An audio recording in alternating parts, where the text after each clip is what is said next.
Doctor Yunus অর্থদান করার ক্ষেত্রে ঠিকমতো কর দেননি এমন অভিযোগে তার সাথে আলোচনার জন্য চিঠি পাঠায় জাতীয় রাজস্ব বোর্ড এনবিআর।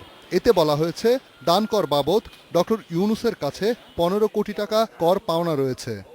এরই প্রেক্ষিতে রোববার সকালে কর অঞ্চল 6-এ আসেন ডক্টর ইউনূসের আইনজীবী মাহবুবুর রহমান।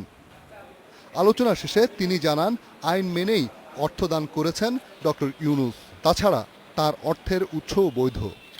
তবে ডক্টর ইউনূস দেশে না থাকায় তার সাথে আলোচনা করা সম্ভব না হওয়ায় নতুন তারিখ চেয়েছেন তারা।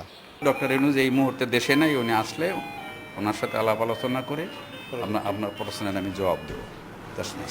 আজকে আপনারা কি নতুন একটা ডেট নিয়েছেন? হ্যাঁ, এটা 13 তারিখ দিয়েছে, আগামী মাসের 13 তারিখে। আগামী মাসের 13 তারিখ এটা আবার একটা নতুন ডেট দিয়েছে। এদিকে ডক্টর ইউনূসের কার্যক্রমে কোনো দুর্নীতি বা অনিয়ম আছে কিনা দুর্নীতি দমন কমিশন তা খতিয়ে দেখবে বলে জানিয়েছেন দুদক চেয়ারম্যান। স্যার, ডক্টর ইউনূসের একটা বিষয় শোনা যাচ্ছে তার অনিয়ম ও দুর্নীতি, এগুলি আমরা দেখি না, আমরা দেখব, যদি এরকম কিছু থাকে আমরা অবশ্যই দেখব। দুর্নীতি প্রতিরোধ সপ্তাহ উপলক্ষে দুদক চেয়ারম্যান রাজনৈতিক সহ সর্বস্তরের মানুষকে সব ধরনের দুর্নীতির বিরুদ্ধে রুখে দাঁড়ানোর আহ্বান জানান।